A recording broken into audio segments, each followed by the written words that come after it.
Okay, so this is looking at evolution and morality, which has become a question um, that people have started to study and take more seriously fairly recently. There are two problems in terms of morality for evolution. The first thing is, why do we go out of our way to help other people? Superficially, at least, evolution should all be about looking after your genes rather than looking after the genes of unrelated other individuals. So why should we potentially risk our own lives in order to help people who are unrelated to us? The second thing is, why do we call people good or bad based on their actions? Why do we judge people? Why do we particularly praise or punish people for doing things or being a particular way, which has no effect on us? For example, in the past at least, people used to punish homosexuals. They would attack them, or they would attack people because of their race or religion. Why would you do that when somebody's sexuality or somebody's religion really isn't directly affecting you? So that's a question I'm going to answer towards the end. It's kind of unusual to try and understand that actually people aren't as selfish as you might expect. There was a certain kind of game called a dictator game, and in a dictator game, a person is given a certain sum of money, and they said, if you want, you can donate this to somebody else. You can give a portion of this money to another person. Surprisingly, people don't keep all of the £10 to themselves. They're happy to donate the money, around about £2, £3 sometimes, it depends on the conditions, to another person, which is odd. Why don't you just keep it all? Seems to be counterintuitive and against evolution. Even when nobody knows who you are, even when it's completely anonymous, so you don't know who the experimenter is, you don't know who the third party is, and nobody knows who you are, people still will donate around about £2 on average, although obviously some people donate more, some people donate nothing. So why don't we keep it to ourselves? There's kind of other research which shows that people, although people behave immorally in some way, they don't behave immorally by very much. Some research by Don Ariely and colleagues gave people a quiz in which they had to answer a bunch of questions on a piece of paper, and there were far too many questions to answer in the time available. What they then did, at the end of the session, each person shredded the paper, so as far as they were concerned, the experimenter had no way of finding out how many questions they'd actually answered. But they were rewarded on how many questions they said they had answered. So the participant would shred the paper, and then the experimenter would say to them, how many questions did you answer? And they would say, 20 or 30 or 25 or whatever. And it was impossible for the experimenters, so the participant thought, to check up on this.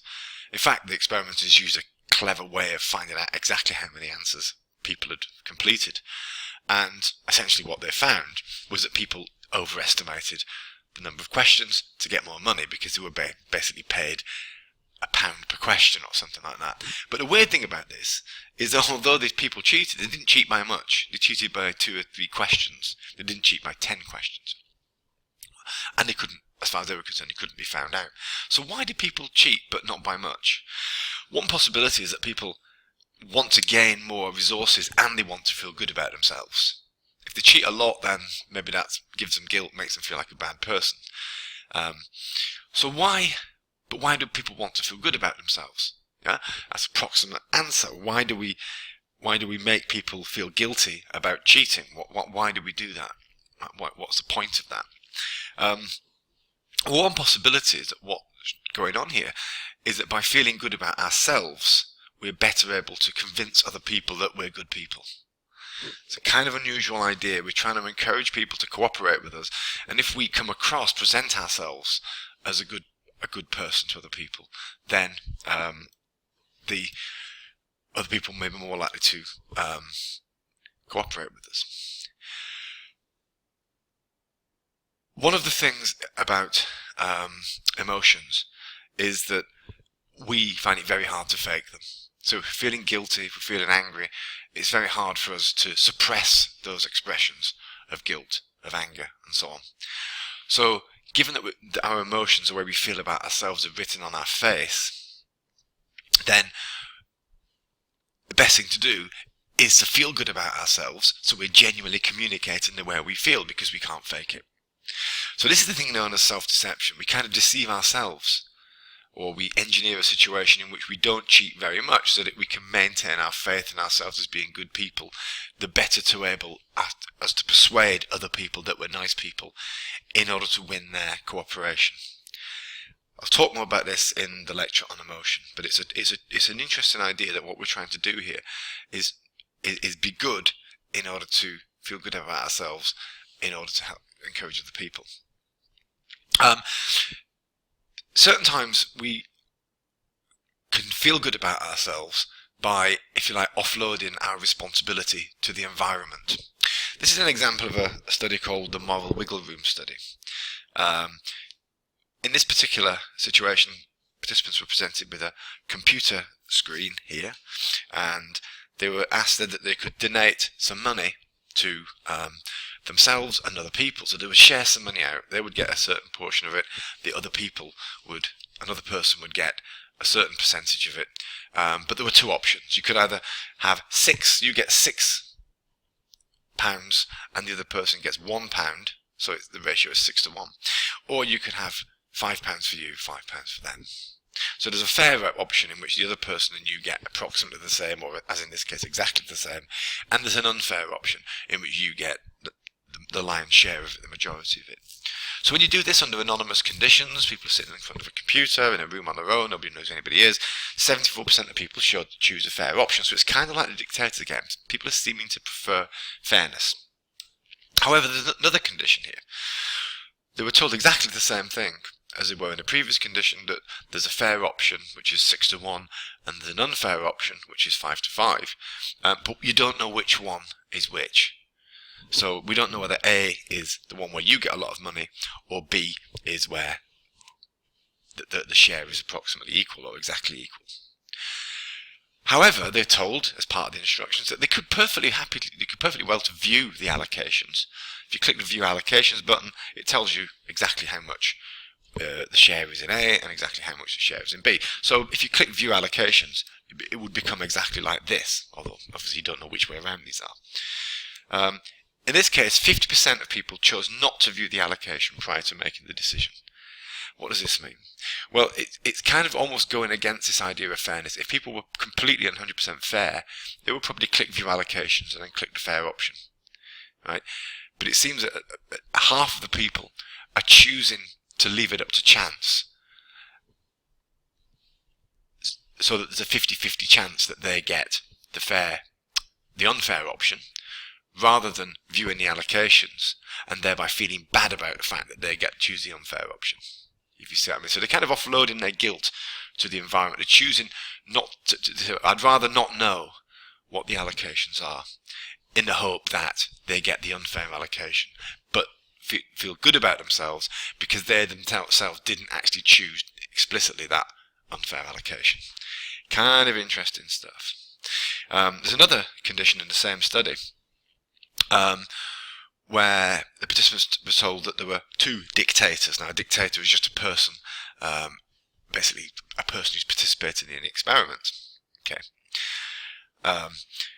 If the dictator chooses a fair distribution, then that's what happens. Okay. So if either dictator chooses a fair distribution, then they get the fair distribution. Participants are told that two dictators. And in this case, 35% of the participants chose fairly. So these studies are kind of showing that people are leaving a decision to somebody else or leaving it to the environment. They're happy to do that because that's a way in which they can potentially get a benefit to themselves while making themselves feel good. They're not doing anything bad, just like the cheating studies. They're cheating a little bit, but they're cheating enough so that they can feel that they're not doing a bad thing. Everybody does it, that kind of argument. So it's this kind of idea of self-deception. We feel good about ourselves, the better able to persuade other people to cooperate with us. Recent research has also shown that there are two psychologically different kinds of morality. Now, it's been known for a long time that there are two philosophical schools of morality, but in terms of psychology, it seems that there are two different underlying physical, neurological systems. And we've probably seen this before. A train coming down a track, the train is about to run 5 people down. There are people who are working on the track, there are people, people who are maintaining the track. The train is about to kill 5, and the question is it permissible for Denise to turn the train, killing 1 person but saving 5? And the answer is that most people say it's fine. Maybe 80%, maybe more, say, yeah, it's fine. They don't quite like the idea, but they think it's better to change the direction of the train, to kill 1, but saving 5 people. However, in this case, the train is again coming down the track. The driver is slumped, unconscious in the train, and Frank realizes that the train is about to kill 5 people. And he realizes that the only thing that's going to stop the train is if a sufficiently heavy object is placed on the train track to stop the train. And the only sufficiently heavy object is a large man standing next to him, because Frank's not heavy enough to stop the train. And the question is it morally permissible for Frank to push the large man onto the train track in order to save the 5 people? Now, the actual calculus of this, the actual head body count, if you like, is exactly the same. In both cases, both Denise and Frank, you're killing 1 person to save 5. People do not like this. And it's puzzling. Why? Well, in scenario 1, the single man dies an unintended consequence of saving a 5. If that man wasn't there, then you would still save the 5 people. The man is not being used to save the 5, he just accidentally happens to be on that track. Yeah? If he wasn't there, if it was just a branch line, then you would still save the people. But in scenario 2, 1 man also dies, but that man is actually being used to stop the train. And we don't like that. Somehow reason we don't like the idea of people being used as a means to an end. There's also a thing called a hospital paradox. The hospital paradox is where, there were 5 men dying. 1 has a heart problem, 1 has a lung problem, 1 has a kidney problem, 1 has a liver problem, 1 has got a colon problem. All of them are dying, but there's a perfectly healthy man in the waiting room. Why not simply bring him in and harvest him for all his bits, killing 1 person to save 5? Again, same as Denise, but again, the person is being used as a means to an end, and we don't like that. These bits seem to be physiologically distinct. There seems to be different neurological systems which are underlying these. So when we are involved in making utility-based decisions, so dispassionate decision, which is just where simply saying killing 1 person to save 5, where that person isn't being used, the part of the brain that lights up is the dorsolateral prefrontal cortex. On the other hand, if it's an emotionally charged decision where we're using somebody, a different system seems to kick in, which is the ventromedial prefrontal cortex. And this is work by Green and Haidt. So there seems to be 2 different systems of morality at work here.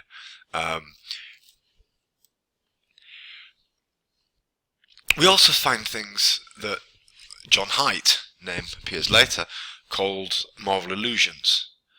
And these are kind of unusual things, and these are kind of getting towards the idea that I described earlier of people making decisions about people, judging people, where that person is actually not directly affecting your own personal life. And I'll explain these in the next screencast.